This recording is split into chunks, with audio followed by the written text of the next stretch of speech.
बिस्मिल्लाहिर्रहमानिर्रहीम अस्सलाम वालेकुम फ्रेंड्स। और मैं आज आपको कुछ ज़रूरी टिप्स बताऊंगी जो हर किचन के लिए ज़रूरी है। ऐसी बॉटल्स तो सबके घरों में होती ही हैं। और ये एक पुराना दुपट्टा जिसकी हम ऐसी जापानी पीको हमारे दुपट्टों पर हुई हुई होती है, इसकी मैं आपको यूज़ करने की ट्रिक बताऊंगी। तो ये देखें, जापानी पीको हम इस तरह अपने दुपट्टों में करवाते हैं, फिर वो फट जाते हैं। तो इसको हमें किस तरह से यूज़ करना है, तो इसी की मैंने वीडियो शेयर की है आपके साथ, मत ज़रूर देखें। और टिप्स अच्छी लगें तो लाइक शेयर सब्सक्राइब ज़रूर करें चैनल को। तो देखें, ये मेरे दुपट्टा था लॉन का, इसकी ये पीको फट गई थी।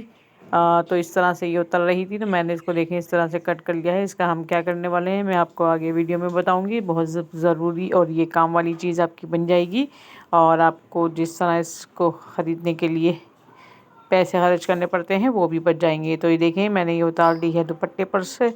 अगर आपके पास भी इसी तरह की पीको हो या पुराने दुपट्टे वगैरह में हुई भी हो, तो आप उनको उतार कर इस तरह से इसको इस तरह हम कपड़े में रखकर जिस तरह डोरी पाइपिंग बनाते हैं इस तरह सी लेंगे। तो देखें, हमारी जो हम डोरी ख़रीद कर लाते हैं पाइपिंग बनाने के लिए, उसकी पैसे की बचत हो जाएगी। तो जी हाँ, हम इस पीको को हम डोरी पाइपिंग बनाने में इस्तेमाल करेंगे। तो ये मैं आपको बना के भी दिखा रही हूँ। बस सिंपली आपको जिस कपड़े कलर की पाइपिंग लगानी होती है उसके बीच में आपको इस पीको को रखना है और सिंगल वुड की मदद से इसको इस तरह से स्टिच कर लेना है। जैसा कि डोरी पाइपिंग हम तैयार करते हैं, बिल्कुल वही वाला प्रोसेस करेंगे।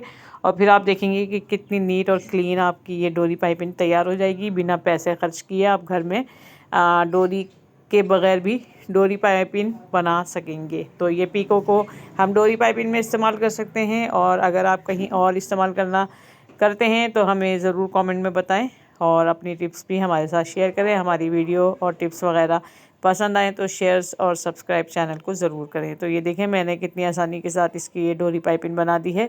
इसे मैं अभी अभी कपड़े में वही लगा कर दिखाऊंगी, फिर आप देखेंगे कि कितनी फ़ायदेमंद हो जाएगी हमारी ये जापानी पीको वगैरह। वैसे तो अक्सर नॉर्मली हम दुपट्टों के साथ ऐसी फट जाती है तो फेंक देते हैं, लेकिन अब आप ना फेंकें और इसको इस तरह से इस्तेमाल कर लें। तो जैसे सपोज़ ये है हमारा शर्ट का दामन, तो जिस तरह हम डोरी पाइपिंग अटैच करते हैं बिल्कुल उसी तरह से हम इसको लगा लेंगे और हमारे पैसे भी बचेंगे और हमारा जो है काम भी आसानी के साथ हो जाएगा।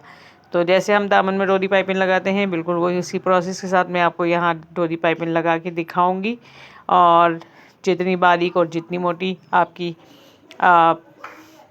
जापानी ये पीको वगैरह होगी, उसी के हिसाब से आप जो है उतनी बारीक या मोटी पाइपिंग जो है तैयार कर सकते हैं। तो बिल्कुल सिंपल और आसान, घर में से ही बची हुई पुरानी चीज़ों में से आप कुछ ना कुछ नया क्रिएट कर सकते हैं। बहुत ही आसान और यूज़फुल मैंने आपको टिप दी है। तो देखें, बिल्कुल जैसे नॉर्मल हम कपड़ों में डोरी पाइपिंग लगा रहे होते हैं, बिल्कुल इसी तरह से इसको मैंने स्टिच कर दिया है और बिल्कुल आसान सिंगल बुट के साथ ये इजीली लग जाएगी। तो यहाँ मैं अभी आपको लगा कर दिखाऊंगी कंप्लीट इसको, जैसे हम नॉर्मली लगा रहे होते हैं। अगर आपको स्टिचिंग वगैरह आती है और नहीं भी आती तो आप जो है इस तरीके से अपनी पुरानी चीज़ों से स्टिचिंग भी सीख सकते हैं, डोरी पाइपिंग वगैरह बनाना। तो देखें, ये इस तरह से हो गई है हमारी स्टिच। और इस तरह से जिस तरह बिल्कुल नीट डोरी पाइपिंग लगती है इसी तरह से ये लगेगी और पता भी नहीं चलेगा कि इसमें डोरी है या जापानी पीको आपने पुरानी लगाई हुई है। और आपके कपड़े जो है वेल एंड नीट हो जाएंगे। तो देखें, ये आसानी के साथ मैंने इसको पूरा स्टिच करके दिखाया है।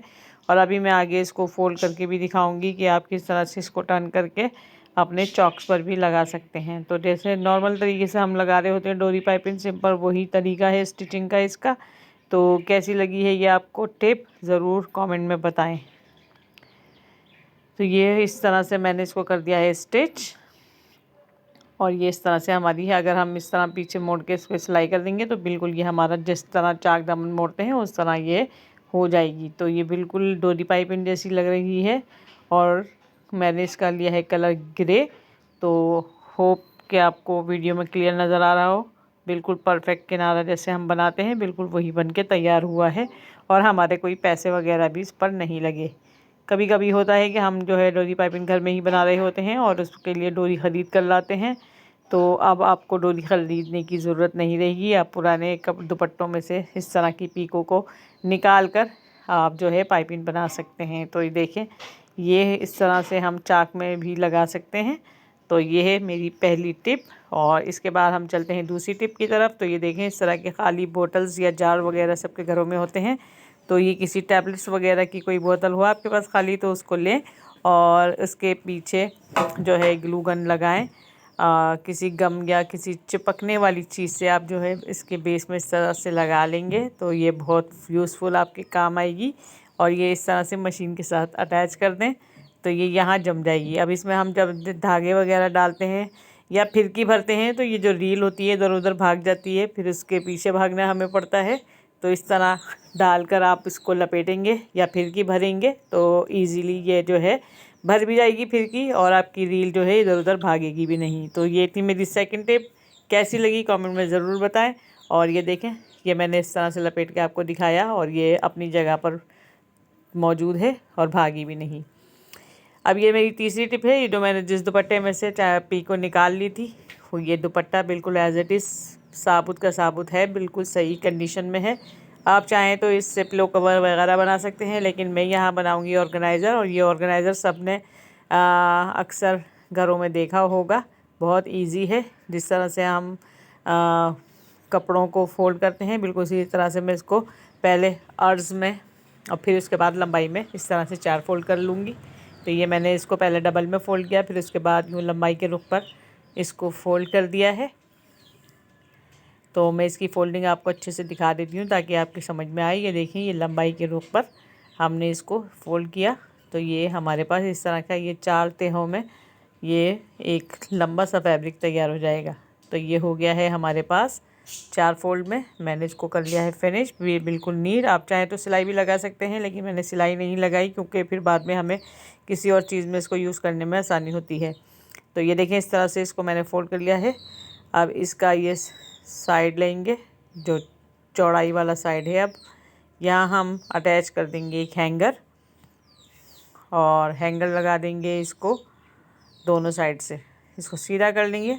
बराबर करने के बाद इस पर लगाएंगे हम हैंगर और उसका जो सेकंड साइड है उस पर भी हम लगा देंगे दूसरे साइड से अंदर की तरफ दबाते हुए ये हैंगर को हम अटैच कर लेंगे इस तरह से। आप चाहें तो हैंगर इस तरह नीचे से भी कर सकते हैं और चाहे तो यहाँ इस तरह ऊपर भी कर सकते हैं, आपको जैसा आसान लगे वो कर लें। तो इस तरह से हम हैंगर के ऊपर रख कर इसको फोल्ड कर देंगे कपड़े को और इस पर कर देंगे स्टिचिंग। आप पिन अप भी कर सकते हैं, स्टिचिंग से ये है कि ज़्यादा मज़बूत हो जाएगा। और ये मैंने दोनों साइड पर इस तरह से स्टिचिंग लगा दी है और हमारा ये इस तरह का एक लंबा फैब्रिक ऑर्गेनाइज़र के तौर पर तैयार हो गया है। इसको आप अपने कबर्ड वगैरह में भी हैंग कर सकते हैं। इस पर शूज़ ऑर्गेनाइज़ कर सकते हैं, लेकिन मैंने इसको किचन में हैंग किया है क्योंकि हमें अक्सर धनिया पुदीना और आजकल जैसे मेथी का सीज़न है उसको ड्राई करना होता है हवा में खुले में। तो हम इस तरह से इस पर आसानी के साथ धनिया पुदीना और मेथी वगैरह को फैलाकर सुखा सकते हैं। बर्तन वगैरह धोकर इस पर रख सकते हैं छोटे छोटे, तो जल्दी सूख जाएंगे वो। कैसी लगी मेरी टिप?